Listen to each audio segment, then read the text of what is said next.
You know, usually when we talk about getting a medical diagnosis, there's this immense, almost comforting expectation of precision. Oh, yeah, like it's purely binary. Right, exactly. It's like engineering. You fall off your bike, your arm is throbbing, Mm-hmm. and you go to the hospital. Mm-hmm. And they put you in that cold room, the machine hums, and the x-ray spits out an image. Right, and you see that jagged white line on the screen. Exactly. And the doctor just points a pen at it and says, well, there it is. That's the fracture. Yeah, it's completely objective. Broken or not broken. Yeah. You don't have to debate the philosophy of the bone. Yeah. You just look at the empirical evidence right there on the screen. Totally. It's clean, it's visible, and we inherently like things that can be categorized that easily. We crave that certainty. We really do. Mm-hmm. But then you step into the world of human development. You try to evaluate deep structural leadership, or you attempt to measure whether an organization is actually having a lasting generational impact on the globe.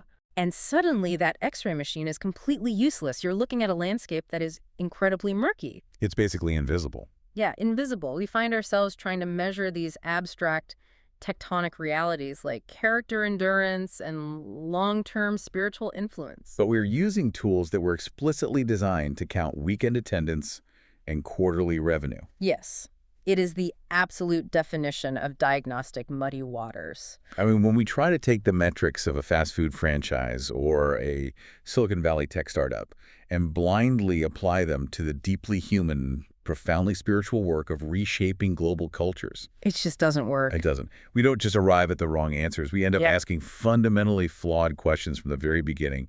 We literally start optimizing for the wrong kind of growth. So welcome to today's deep dive. We are trying to find an X-ray for true leadership. Which is quite the undertaking. It is a massive undertaking. Wow. Today we are taking a hard, unflinching look at how we define success, how we measure health in our organizations, and what it actually takes to leave a lasting mark on the world. Right, and we are pushing back against the modern obsession with immediate, visible, trackable results. Exactly. And to do this, we are using a roadmap.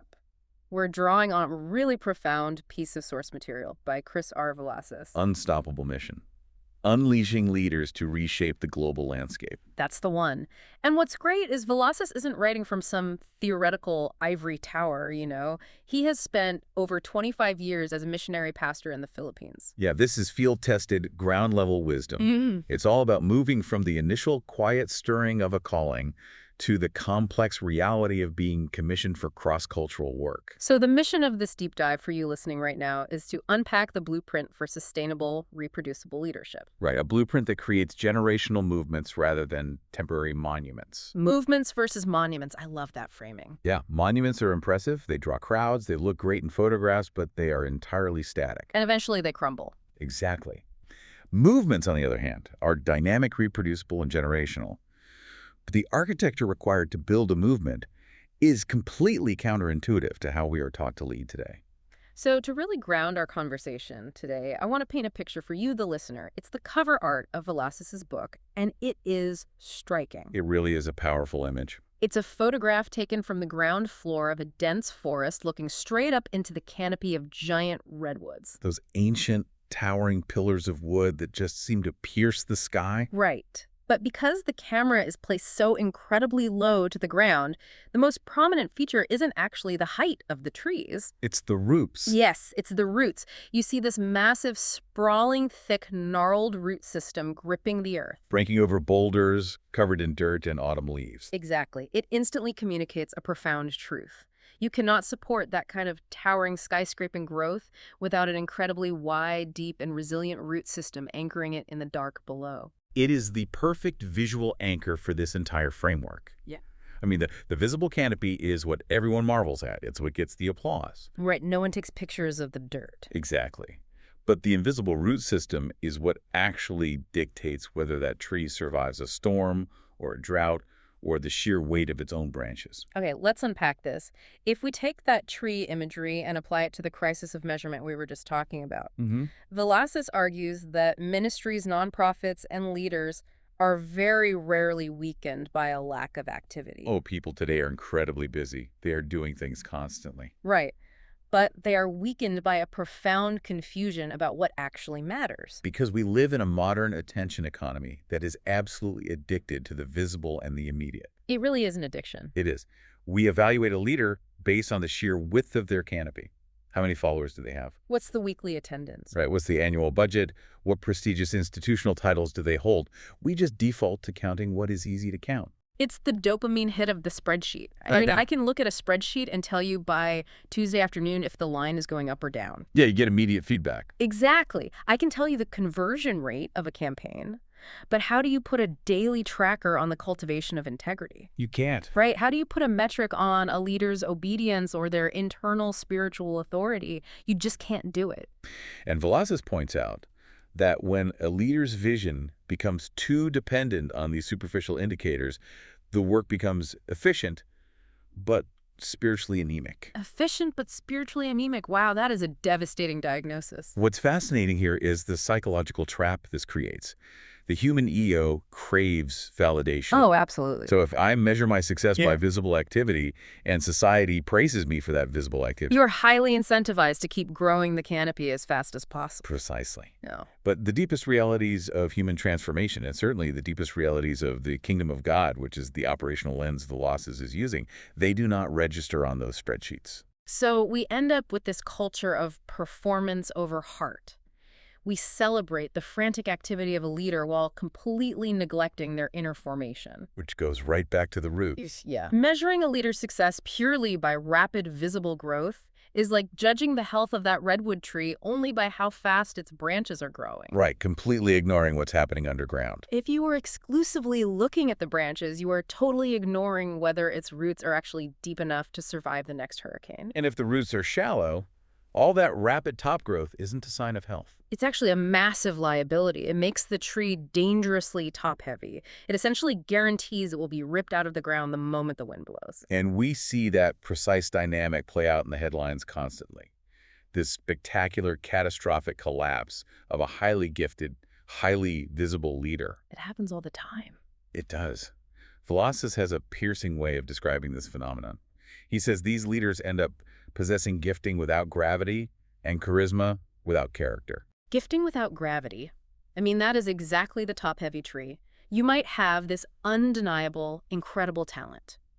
Maybe you are a magnetic public speaker or a brilliant organizational strategist, or you just have that undefinable charisma that draws people in. Yeah, that gift acts like a rocket ship. It propels you into massive public visibility almost overnight. Right, but if you have no gravity, no moral weight, no rootedness in humility, no hidden life of integrity, there is nothing to keep you grounded. You eventually crash.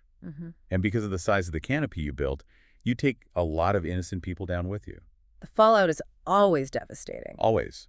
The framework suggests that in many leadership circles, influence is allowed to expand much faster than holiness or character. So a leader might know precisely how to articulate a vision to a crowd of 5,000 people. But they have absolutely no idea how to govern their own internal impulses. Wow. God's measure, according to Velazquez, is far more searching. The divine metric doesn't look first for raw talent or a polished platform. It looks for faithfulness and a surrendered heart. So character isn't just a nice private virtue to have on the side. No, it is the actual structural container of the leadership itself. If the container is cracked, it doesn't matter how pure or life-saving the water is that you pour into it. It's going to leak. Right, and eventually the pressure will shatter the vessel entirely. Exactly. Organizations rarely collapse because their initial vision wasn't grand enough. They collapse because the leader's soul was dangerously underdeveloped for the weight they were carrying. Okay, so if rapid visible growth is this highly deceptive metric, and if our primary goal is to avoid raising up top-heavy leaders who have gifting without gravity, Right. where do the roots actually grow? How does a leader build that internal architecture? Well, Velazquez points to a very specific, very quiet place. He points to the necessity of the hidden years. The hidden years. Yeah, this requires a total paradigm shift from doing to becoming. The modern impulse is to deploy talent immediately. Oh, for sure. If someone shows promise, put them on a stage, give them the microphone, make them a director. Exactly.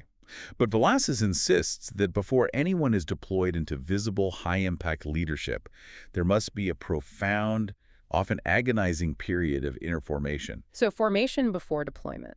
The rule of thumb here is that God prepares his leaders in obscurity.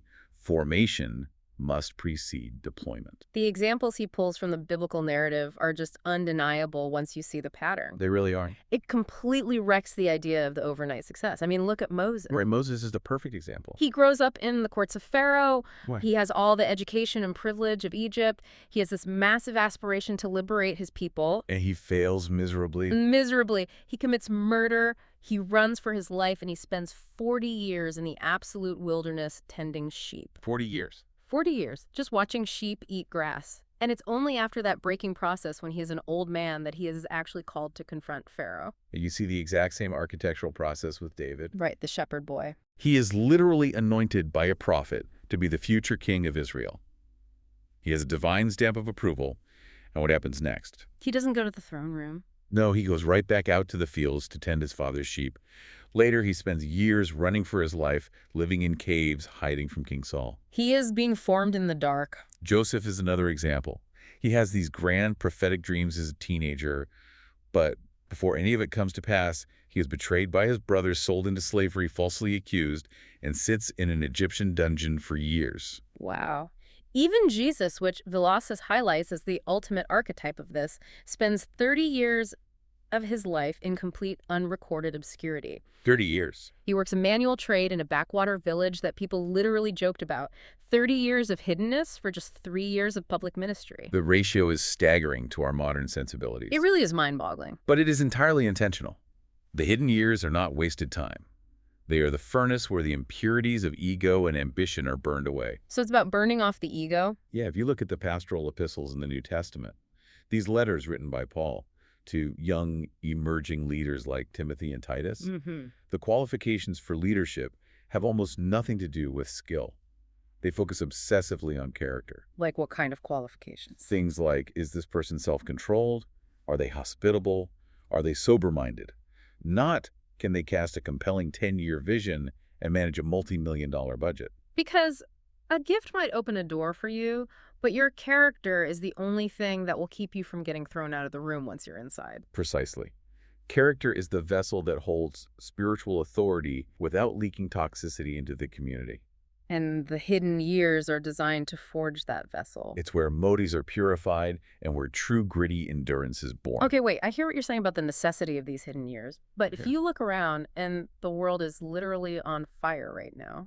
I mean, if you see systemic injustice or crippling poverty or people suffering in your own neighborhood, isn't sitting in a cave working on your inner character incredibly selfish? It feels that way, doesn't it? It really does. Yeah. How do you reconcile the fierce, burning urgency to help people today with this demand to sit in the wilderness and become? This raises an important question, and it is the exact tension that trips up so many deeply passionate, empathetic people. Because you just want to do something. Exactly. It feels profoundly counterintuitive. It feels like a dereliction of duty to wait when people are hurting.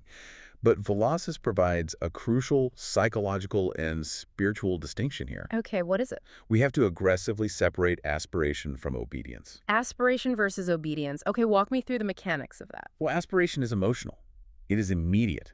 It is that visceral feeling of seeing a need and thinking, I have to fix this right this second. Right. And that is a beautiful, necessary emotion. It's often how a calling begins. But aspiration alone is an incredibly fragile fuel source. Because emotions fade. Exactly. It cannot sustain a long-term mission. Obedience, on the other hand, is a disciplined posture. It is consistent. It endures long after the initial emotional high of the aspiration fades. So aspiration gets you started, but obedience keeps you going? Yes.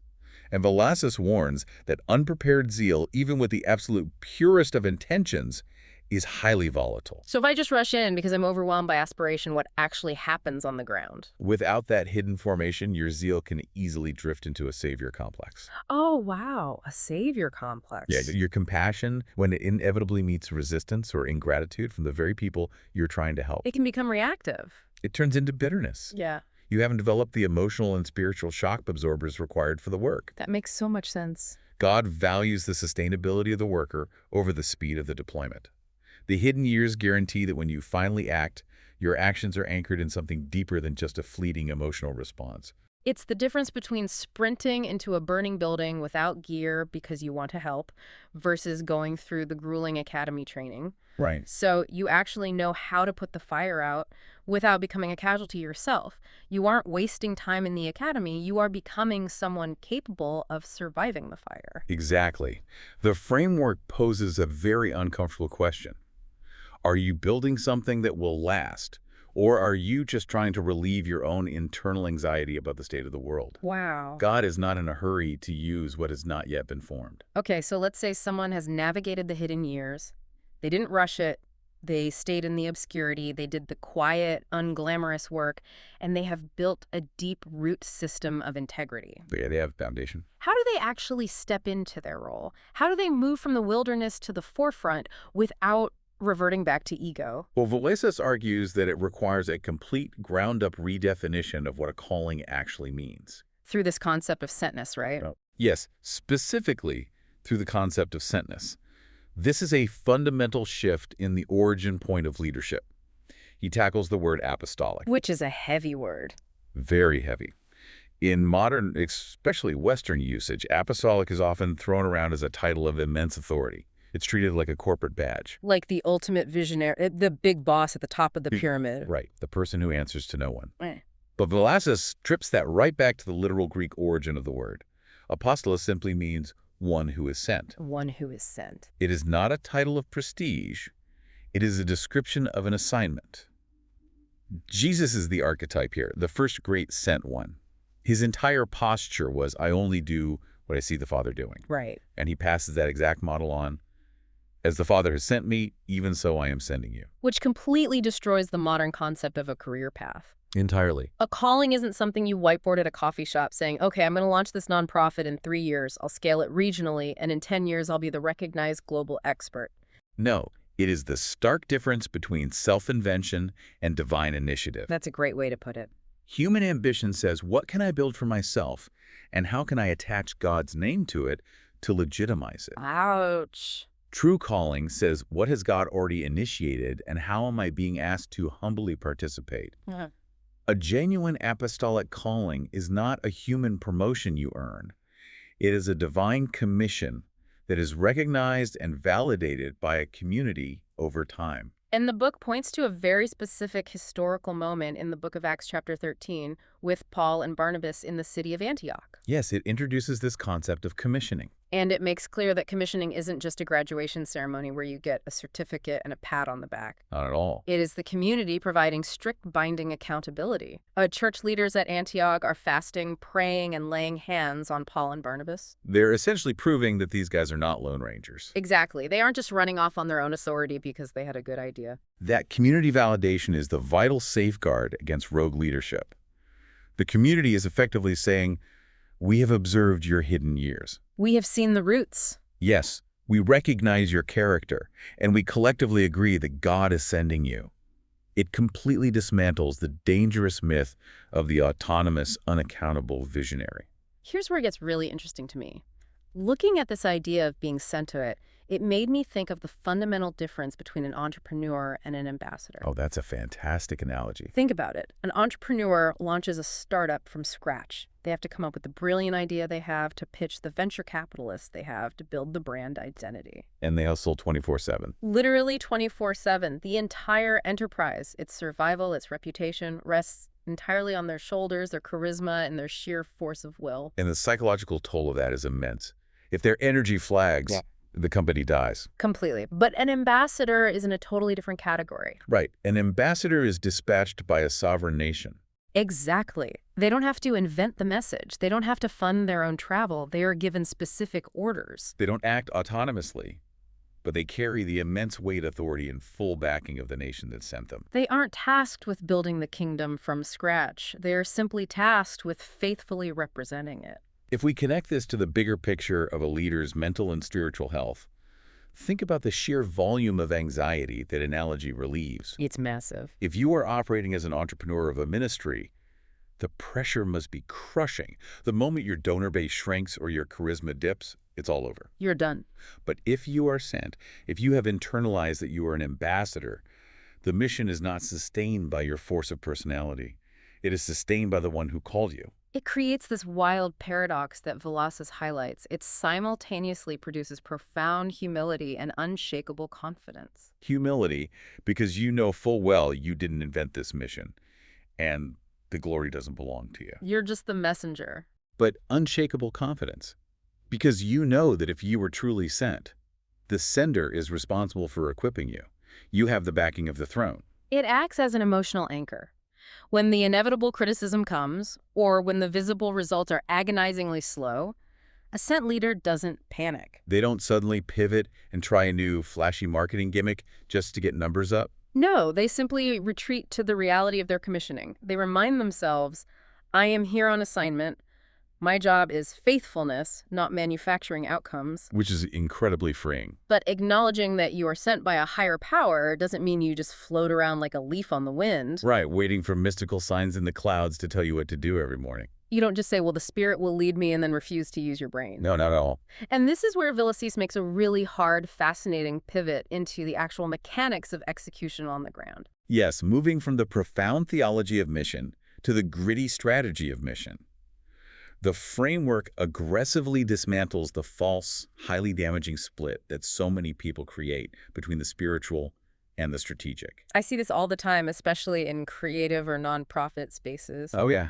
People think that if you have a spreadsheet or a 5-year operational plan or a structured evaluation metric, you are somehow being corporate and less authentic. Right, like you were quenching the spirit, The vibe is very much we don't plan, we just let things happen organically as we're led. which Villasís points out is fundamentally unbiblical and historically inaccurate. Really?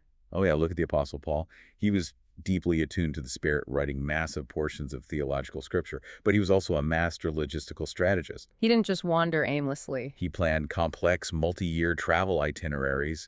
He built and maintained sophisticated financial support networks across different countries. He coordinated massive teams of delegates. Exactly. He made highly deliberate, calculated decisions about geography. He targeted major Roman trade hubs and cultural centers so that the message would ripple out along established trade routes faster.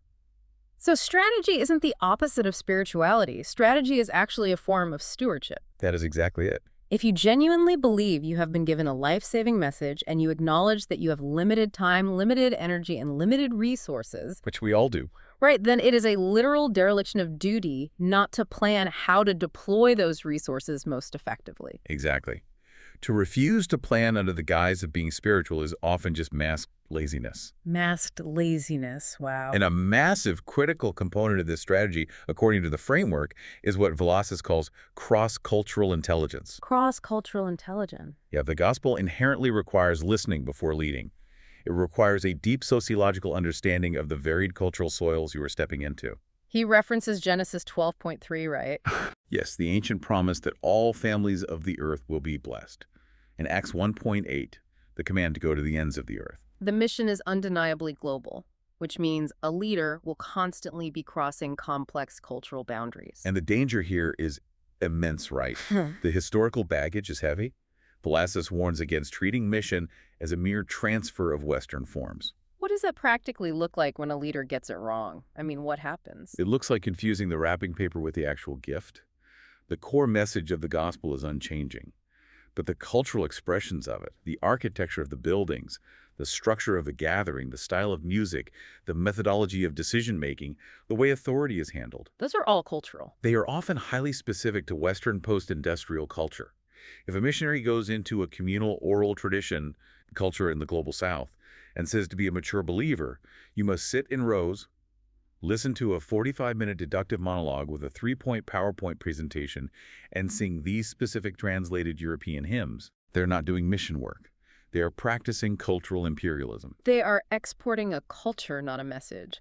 They are demanding that people adopt Western sociological norms as a prerequisite for spiritual maturity. Exactly. And the framework demands the exact opposite, an incarnational posture. Incarnational posture. Think about the incarnation of Christ. He didn't float above humanity, he entered it deeply. He learned a specific language, adopted the customs of first-century Judea, ate the local food, and operated entirely within that cultural matrix without ever compromising His Divine Holiness. A leader stepping into a new context must do the same. They have to enter a culture with profound humility, stripping away their own cultural preferences. They have to allow the core message to take root authentically in local soil so that it grows up looking native to that culture. Not like some weird imported artificial plant from thousands of miles away. To bring this back to you, the listener, let's say you are starting a business, launching a community outreach project, or leading a new team at work. It is so easy to trick yourself into thinking that if you are just passionate enough, the logistical and cultural details will magically work themselves out.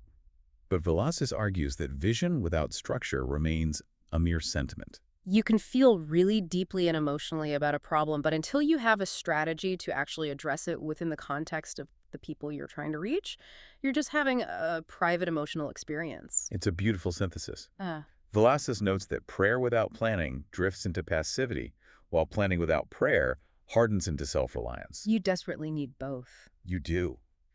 Creating actionable steps, committing to long-term field immersion, learning the language, establishing structured rhythms of evaluation.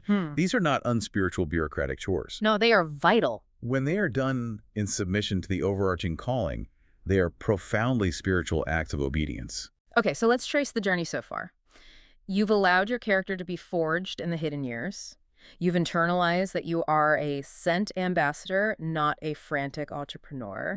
You have developed a deeply incarnational cross-cultural strategy, and you are executing the plan faithfully. Right. But what is the ultimate endpoint?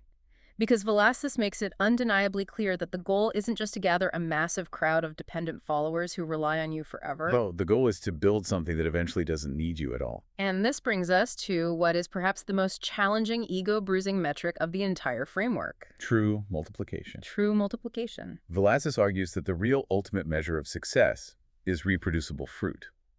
We have to make a hard structural distinction between expansion and multiplication. Expansion versus multiplication. Let's really dig into the mechanics of that, because on the surface, to a board of directors, they sound exactly the same. They both imply growth. They look identical in the early stages, but their structural DNA is completely divergent. Expansion just adds more mass to one central hub. Okay, give me an example. Think of a massive corporate megachurch or a sprawling international nonprofit where everything revolves around one incredibly gifted visionary founder. As the organization grows, it just gets wider. It adds more attendees, more satellite campuses, more programs. But the teaching, the financial control, the vision, the ultimate authority, it all emanates from that one central hub. Which goes right back to the top-heavy tree analogy. It makes the entire organization incredibly fragile. Because if the hub fails, if that visionary leader retires or burns out or has a moral failing, the entire sprawling structure collapses inward. Because it was entirely dependent on a single load-bearing pillar. That is the fatal flaw of expansion. Multiplication, however, is fundamentally different. Multiplication creates many independent self-sustaining centers. Velazquez highlights a four-generation vision drawn directly from Paul's second letter to Timothy. What does that look like? Paul writes, "What you have heard from me entrust to faithful men who will be able to teach others also." Notice the chain. Paul to Timothy, Timothy to faithful people to others. Four distinct generations. So the goal of Paul's life wasn't to keep Timothy dependent on him for daily instruction? No, the goal was to empower indigenous leadership so that local believers truly own and propagate the work themselves. So what does this all mean in practice? It made me think of a culinary analogy. Okay, I love food analogies. Let's hear it. Imagine you have this brilliant world-class master chef. The expansion model is like that chef, insisting on personally cooking every single meal, or at least intensely micromanaging every single dish in their rapidly growing restaurant empire. Oh man, that sounds exhausting. It is. They open 5 restaurants across the city, then 10, then 20. But because they refuse to give up control, because they have to be the ultimate authority on every plate, they become a massive bottleneck. They eventually burn out, the quality of the food plummets, and the empire folds. Exactly, because human capacity is finite. You cannot scale a single human being infinitely. Right. The multiplication model, on the other hand, is like that same master chef, deciding to step entirely out of the commercial kitchen. Step out of the kitchen. Yes. Instead of cooking for customers to get the applause, they open a culinary school. They spend all their time and energy teaching local aspiring cooks how to understand the deep science of flavor, how to master the foundational techniques. Let's see where this is going. And then they let those local chefs go out and open their own independent restaurants using their own regional ingredients to cook brilliant food that makes sense for their specific communities. That is amazing. The master chef's name might not be on the glowing neon sign of those new restaurants, but their impact is multiplied exponentially and the culinary scene is permanently elevated. That is a perfect illustration of indigenous leadership. A ministry, a business, or a project that cannot reproduce itself is biologically immature. Biologically immature. Wow.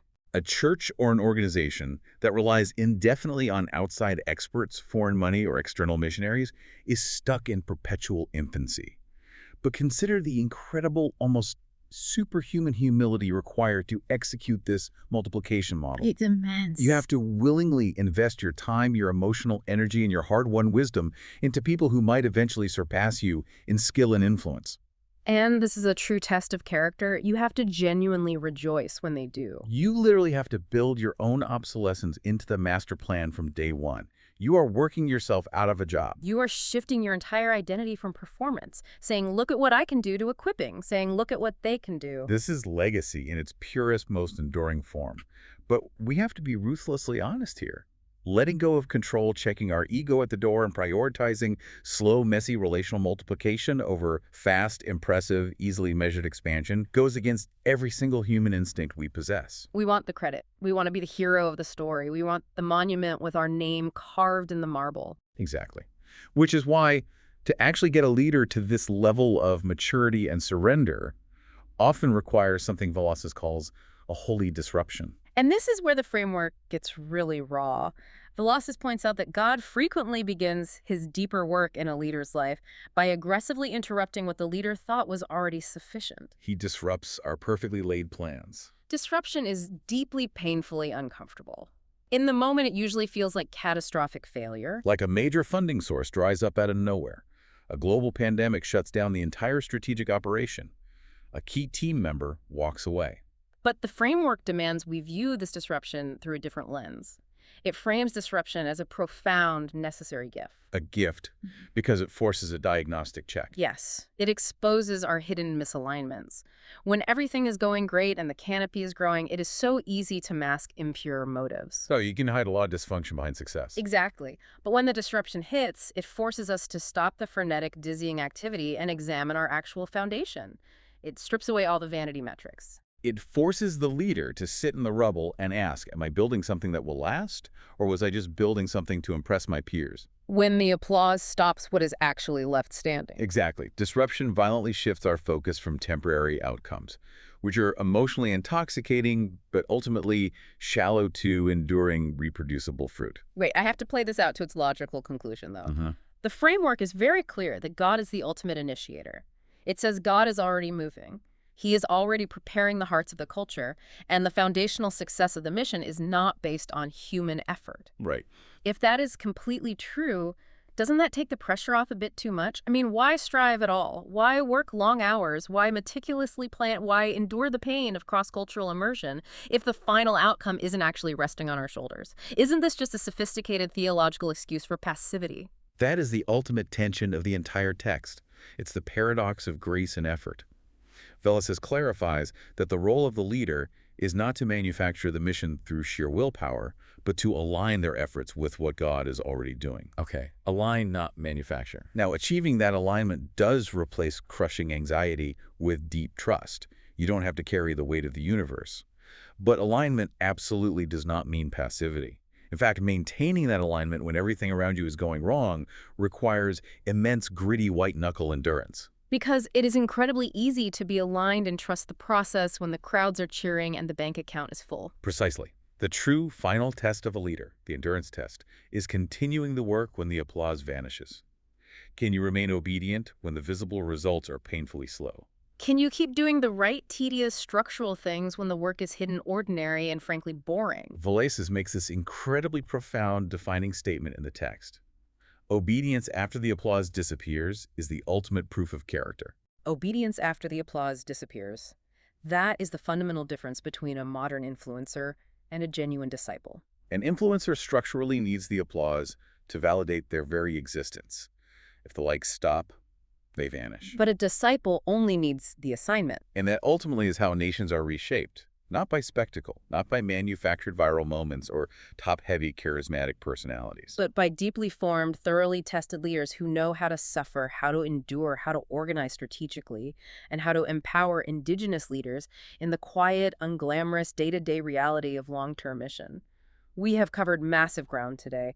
We started by looking at the dangerous trap of visible success, how incredibly easy it is to confuse a growing spreadsheet with true organizational and spiritual health. We walk through the absolute necessity of the hidden years, that painful but vital furnace of character formation where the roots actually grow deep. We redefined what it means to be truly sent operating as an ambassador with divine backing rather than an anxious entrepreneur trying to build a personal empire.